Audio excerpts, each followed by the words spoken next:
Even after a reactor shuts down completely, the fuel still gives off enough heat to damage itself. Before this is over, you will know why rising temperature can automatically slow a reaction down, what happened at 3 Mile Island and Fukushima, and how a modern reactor can survive total power loss for 72 hours.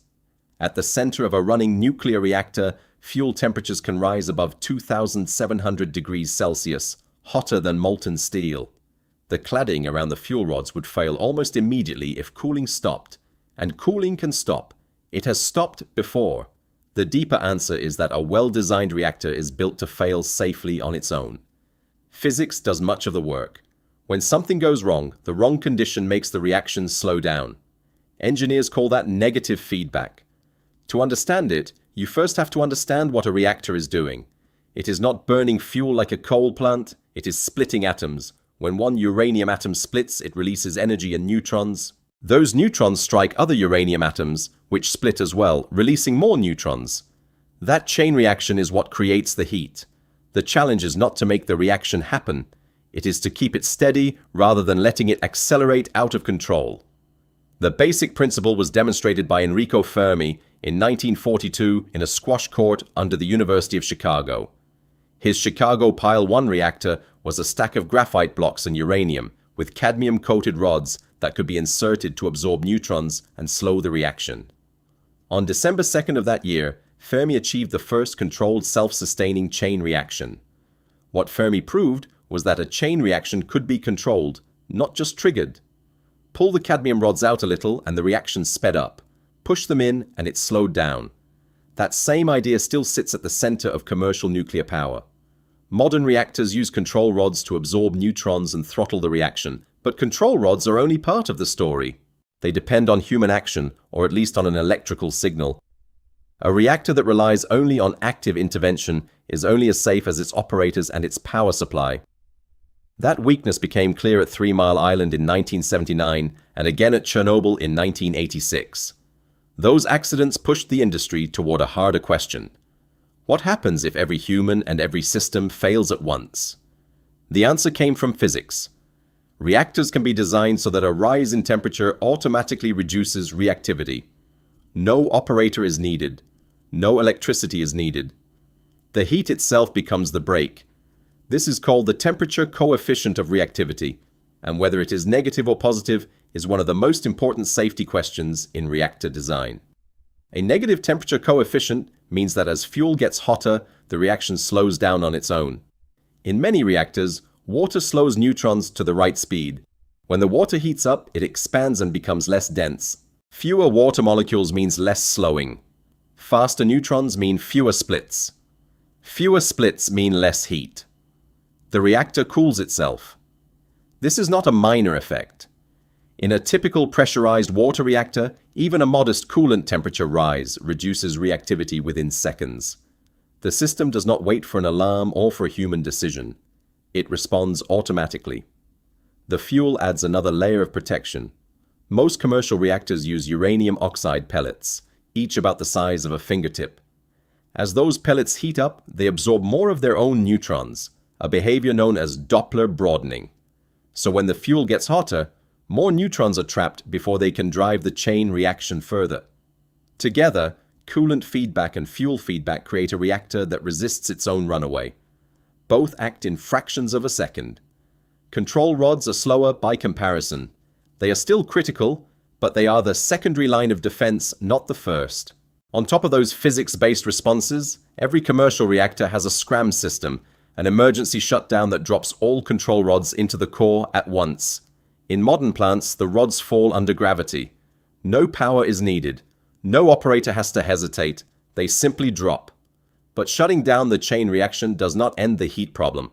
That is the part most people miss. Even after a reactor stops fissioning, the fuel keeps producing heat, a lot of it. Radioactive decay products inside the fuel continue releasing energy. In the first minute after shutdown, decay heat is still about 7% of full power. For a large reactor, that is still enormous heat from a machine that is no longer technically running.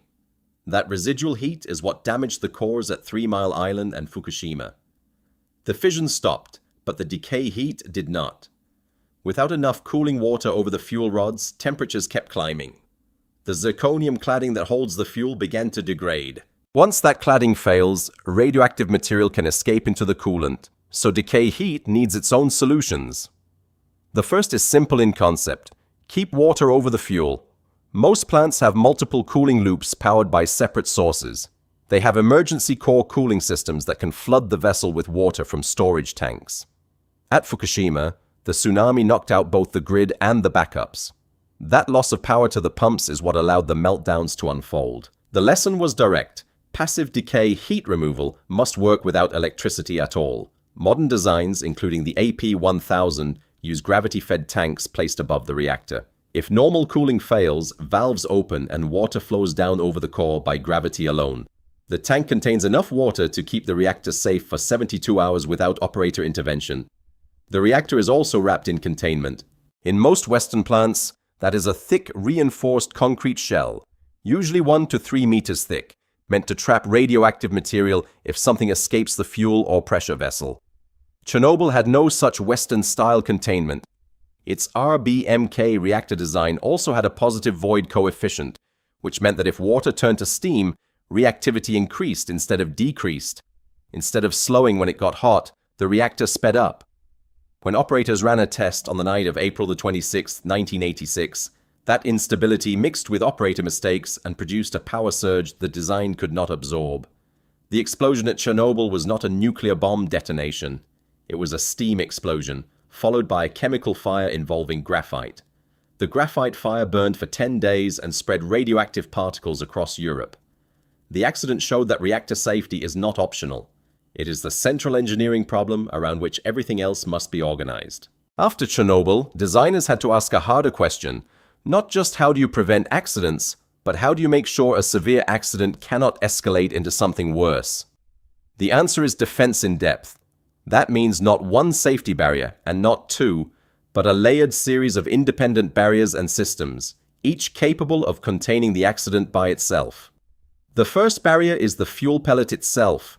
Uranium oxide is a ceramic, and it holds most fission products inside its crystal structure even at high temperatures. The second barrier is the zirconium cladding around the fuel rod. The third is the steel reactor pressure vessel. The fourth is the containment building. In a well-designed plant, several things have to fail before material can escape. Before those ideas became standard, there was Hyman Rickover. He drove the development of naval nuclear propulsion in the 1950s and insisted on discipline, documentation, and technical rigor long before the commercial industry fully adopted those standards. The first nuclear-powered submarine, USS Nautilus, launched in 1954 and ran for more than 500,000 nautical miles on nuclear power. Safety culture sounds vague, but in nuclear engineering it has a precise meaning. It means every person in the organization treats safety as more important than schedule or cost. It means a junior operator who notices something odd is expected to stop the plant rather than stay quiet. Modern control rooms are built around that idea. Every instrument has a backup. Every alarm has a written procedure. Operators spend hundreds of hours in full-scale simulators that reproduce accident scenarios. They train for loss of coolant, stuck valves, and power loss until the responses become automatic. There is one more layer that people often overlook: regulation. In the United States, that is the Nuclear Regulatory Commission. In France, it is the Autorité de Sûreté Nucléaire. These agencies inspect plants, review design changes, and can shut a facility down if they find a safety violation. Put all of that together and you get a system that is not safe because one thing works perfectly. It is safe because the physics, the hardware, the procedures, the training, and the oversight all reinforce one another. Remove one layer and the others compensate. But there is a real limit to what layers can do if the underlying reactor physics is wrong. No amount of procedure can make a reactor with the wrong temperature behavior inherently safe. The physics has to be right first. That is why the industry has spent decades asking a bigger question. Can you build a reactor that is physically incapable of melting down, not merely unlikely to melt down? The answer appears to be yes, at least in theory. New reactor concepts are being developed with fuel and geometry that make runaway behavior extremely difficult. Small modular reactors and molten salt reactors are part of that effort. One design that has attracted serious attention is the pebble bed reactor. Instead of fuel rods in water, it uses graphite spheres about the size of tennis balls. Each sphere contains thousands of uranium particles coated in ceramic layers. If cooling is lost entirely, the reactor heats up to a point where the feedback effects and the geometry of the core shut the reaction down on their own. The system stabilizes itself. No operator action, no emergency pumps, just physics. Imagine what that means in practice. A nuclear power plant that goes quiet. Not with an explosion, not with alarms, but with silence spreading through a facility that normally runs at 3,000 megawatts. The hum of pumps stops. Steam stops rising from the cooling towers. Then the passive safety systems begin to work. Valves open under spring pressure. Water from elevated tanks starts flowing downward by gravity. The reactor vessel, still hot from decay heat, is cooled by that falling water. A passive recombiner on the containment wall quietly turns hydrogen back into water vapor, reducing the risk of a hydrogen explosion. None of this requires a person. Outside the containment, the spent fuel pool is also cooling through natural convection.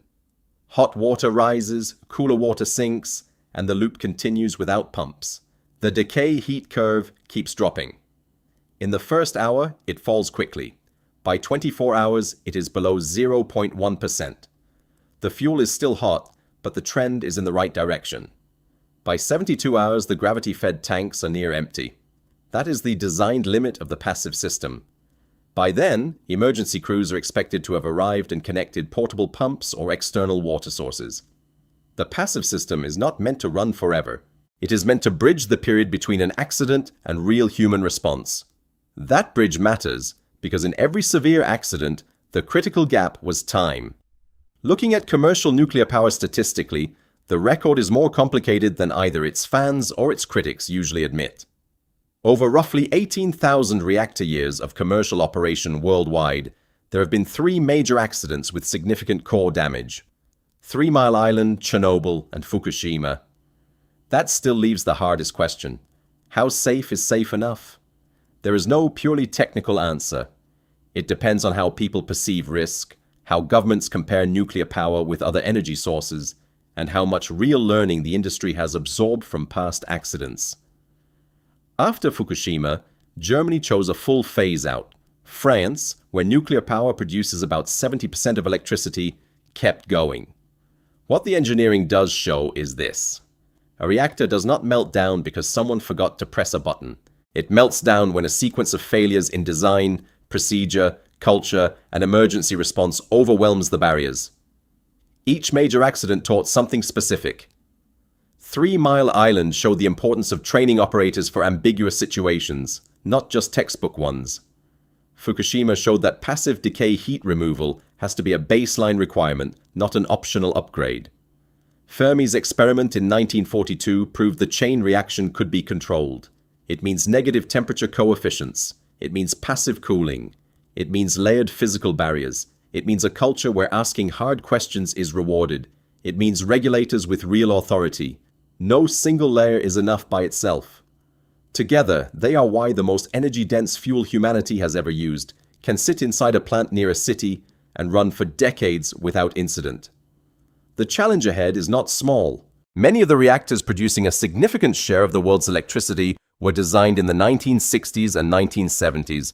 Their licenses are being extended, their systems upgraded, and their safety margins re-evaluated using decades of operating data. At the same time, a new generation of reactors is moving toward approval. Pebble beds, molten salts, and small modular designs each have their own physics and their own failure limits. A nuclear reactor avoids catastrophe the way a good institution avoids collapse, through layered redundancy, honest accounting of what can go wrong, and a refusal to let convenience override the things that must not be skipped. Engineering does part of the job. Culture and regulation do the rest. That culture also includes humility.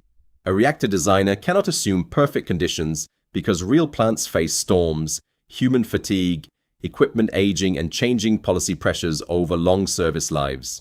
The best designs try to remain safe even when circumstances become messy.